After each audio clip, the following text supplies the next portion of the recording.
America के New York शहर बुरी तरह से कोरोना वायरस की गिरफ्त में है। शहर में लॉकडाउन का सन्नाटा पसरा हुआ है और इस लॉकडाउन का सबसे ज्यादा खामियाजा स्कूल में पढ़ने वाले बच्चों को उठाना पड़ रहा है। स्कूल कब खुलेंगे कोई नहीं जानता, लेकिन इस दौरान न्यूयॉर्क के गवर्नर के एक फैसले ने बच्चों और उनके अभिभावकों की परेशानी जरूर बढ़ा दी है।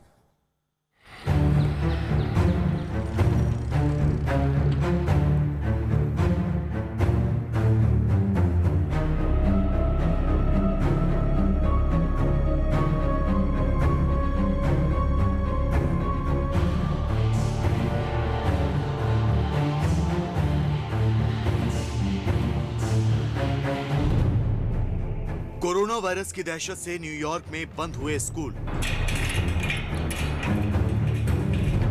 कोरोना वायरस के खौफ से घरों में कैद हुए बच्चे।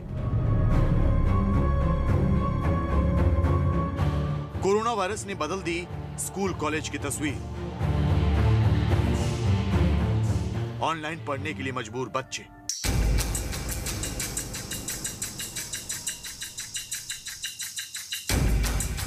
कोरोना वायरस की कहर ने अमेरिका के शहरों को ही नहीं बल्कि देश के स्कूलों की भी तस्वीर बदल कर रख दी है। शहर में सन्नाटा पसरा है और स्कूल कॉलेज पर ताले लटके हैं। ये न्यूयॉर्क शहर के उन स्कूलों की चंद तस्वीरें हैं जो कोरोना के कहर की वजह से बंद कर दिए गए। स्कूल तो बंद हैं, लेकिन इसका सबसे ज्यादा खमियाजा बच्चों को ही उठाना पड़ रहा है जो इन स्कूलों में पढ़ने के लिए आया करते थे। इनमें करीब 1 लाख वो बच्चे हैं जो होमलेस हैं, यानी जिनके अपने घर नहीं, क्योंकि उनके पास ऑनलाइन लर्निंग का कोई साधन नहीं है, लिहाजा वो पढ़ाई से महरूम हो गए हैं। ये आलिया फिलिप्स है। आलिया को वायलिन बजाना और स्कूल जाना बेहद पसंद था, लेकिन शहर में लॉकडाउन के चलते अब आलिया घर पर ही रहने को मजबूर है। My name is Alia Phillips. I am 10 years old. I live in New York, and I live in a shelter, and I love playing violin. Alia का कहना है कि कोरोना वायरस की वजह से उसकी जिंदगी बदल गई, क्योंकि अब वो अपने स्कूल नहीं जा सकती और उसे इस बात का भी कोई इल्म नहीं है कि उसका स्कूल अब कब खुलेगा।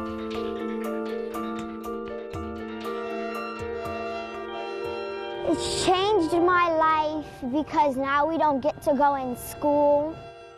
My teacher told us that she didn't know if it was going to close for the whole year.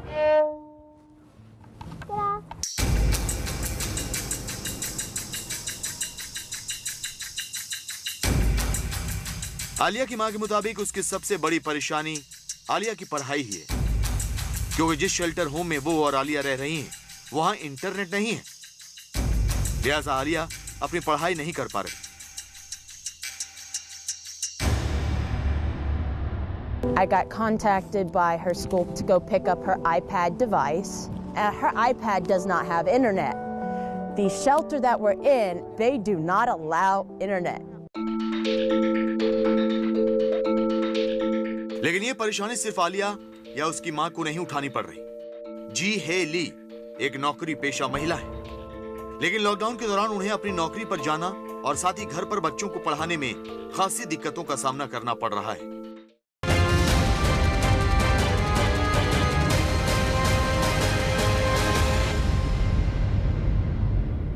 Pakistan वो देश है जिसने खुद अपनी तबाही का जरिया चुन लिया है। पाकिस्तान को किसी से इतना खतरा नहीं है जितना खतरा उसकी धरती पर फल फूल रहे कट्टरपंथी संगठनों से है। जहां पूरी दुनिया कोरोना से बचने के लिए अपने नागरिकों को सोशल डिस्टेंसिंग के फायदे बता रही है, वहीं पाकिस्तान के कट्टरपंथी धार्मिक नेता लॉकडाउन में पाकिस्तान के लोगों को धर्म के नाम पर भड़का रहे हैं।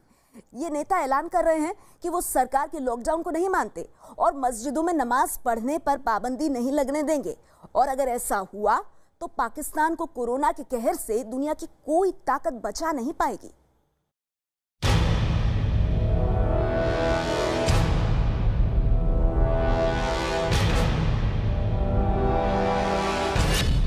रमजान से पहले पाकिस्तान में मचा घमासान। आज से मसाजिद पर लॉकडाउन का इतलाक नहीं होगा। मुफ्ती का ऐलान, लॉकडाउन में खुली रहेंगी मस्जिदें। लॉकडाउन की इस्तिलाह इस्तेमाल नहीं होगी, मसाजिद फंक्शनल होंगी। 50 मुफ्तियों ने दी इमरान सरकार को धमकी। मस्जिद में 5 वक्ता नमाज, जुम्मतुल मुबारक, नमाज तरावीह, एतिकाफ, तमाम इबादत का सिलसिला जारी और सारी रहेगा।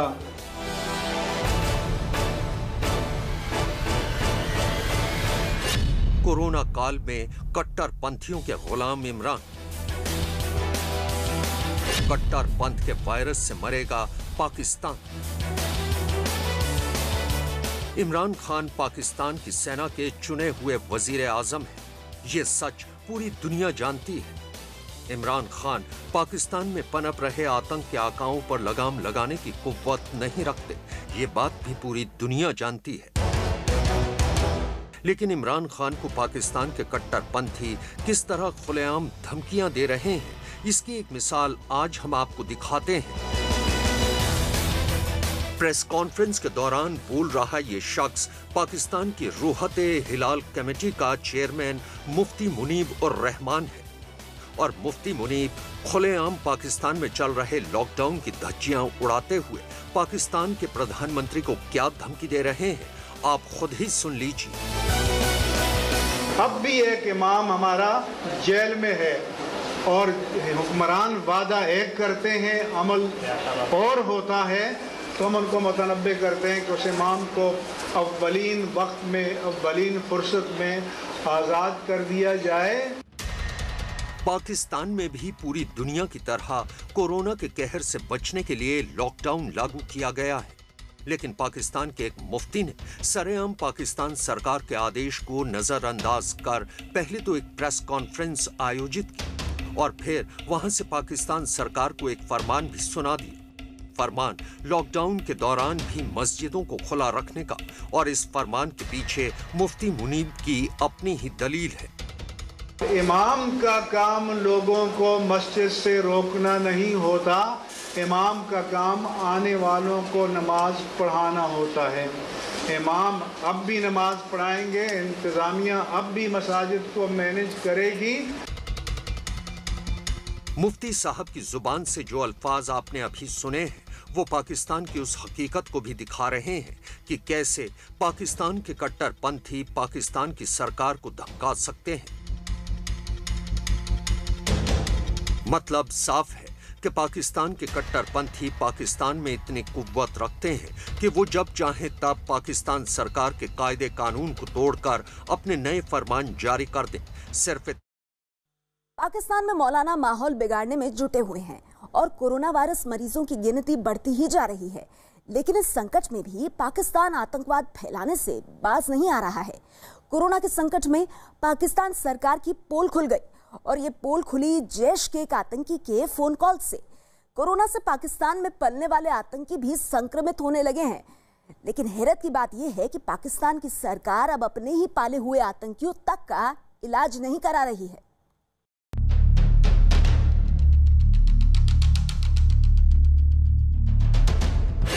पाकिस्तान में बढ़ता कोरोना कहर। कोरोना संकट में भी आतंक फैलाता पाकिस्तान। जैश के कई आतंकी कोरोना वायरस की चपेट में। पाकिस्तान नहीं करा रहा आतंकियों का इलाज। पीओके गए कश्मीरी आतंकी वापस लौटने की फिराक में। जैश के एक आतंकी के फोन कॉल से खुली पाकिस्तान की पोल। पाकिस्तान यानी वो मुल्क जिसके दामन पर पूरी दुनिया में आतंकी साजिशों को अंजाम तक पहुंचाने के दाग लगे हैं। पाकिस्तान यानी वो देश जो पूरी दुनिया में आतंकियों का पनाहगार माना जाता है। पाकिस्तान यानी वो मुल्क जहां से दहशत का कारोबार किया जाता है। इस वक्त पूरी दुनिया कोरोना से जूझ रही है। पाकिस्तान में भी कोरोना वायरस तेजी से फैल रहा है। लेकिन कोरोना वायरस ने पाकिस्तान के चेहरे से कश्मीरियों के रहनुमा बनने के नकाब को उतार फेंका है। दरअसल पाकिस्तान में फैलने वाले कोरोना वायरस की चपेट में आतंकी संगठन जैश ए मोहम्मद के आतंकी भी आ चुके हैं। इन आतंकियों में वो कश्मीरी नौजवान भी शामिल हैं जो सीमा पार जाकर जैश में भर्ती हो गए थे। इन आतंकियों में से कुछ को कोरोना हो गया। जब इन नौजवानों ने पाकिस्तान सरकार से इलाज के लिए मदद मांगी तो पाकिस्तान ने साफ मना कर दिया। यही वजह है कि कश्मीर से पाकिस्तान गए कई आतंकी एक बार फिर कश्मीर लौटने की फिराक में हैं। पाकिस्तान का ये खौफनाक राज अनंतनाग से पीओके गए जैश के एक आतंकी शाहिद अपने परिवार को किए फोन कॉल के बाद खुल गया।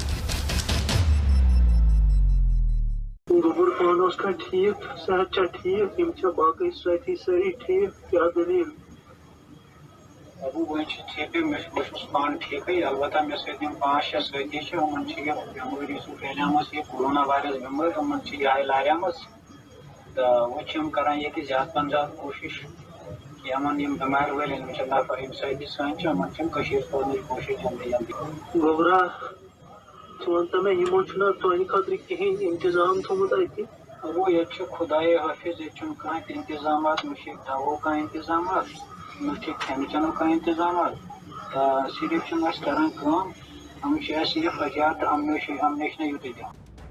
न्यूज 18 इंडिया को भारतीय खुफिया एजेंसियों के सूत्रों से मिली जानकारी के मुताबिक जैश के आतंकी शाहिद ने अनंतनाग में रह रहे अपने पिता से बात कर उन्हें हालात के बारे में जानकारी दी।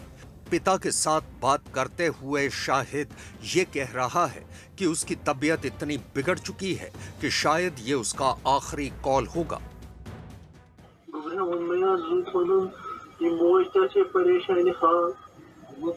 परेशान के अल्लाह ताला कर हम बहुत करान कोशिश कि ये कुन साल मे वता लगन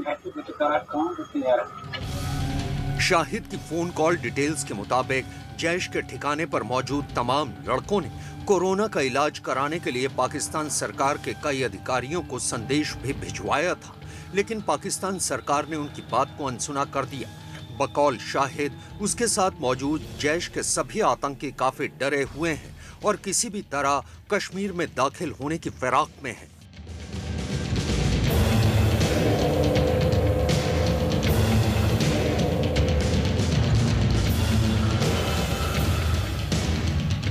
कंगाली की कगार पर खड़े पाकिस्तान में अब कोरोना की मार पड़ने के बाद उसके पाले हुए आतंकी भी बेहद परेशान हैं।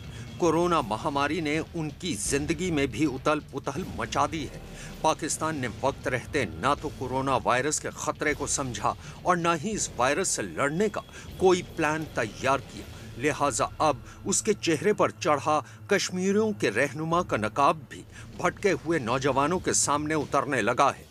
कोरोना काल के संकट के बीच पाकिस्तान का असली चेहरा उसके अपने पाले हुए आतंकियों के सामने बेनकाब होता जा रहा है और पाकिस्तान सरकार का रुख देखकर जिहाद के नाम पर भटके इन कश्मीरी नौजवानों को शायद अब ये बात समझ में आ चुकी है कि वो कोरोना जैसी जानलेवा बीमारी के हाथों तिल तिल कर मरने के लिए मजबूर हैं, क्योंकि कोरोना की चपेट में आए आतंकियों को पाकिस्तान की सरकार ने मरने के लिए छोड़ दिया है।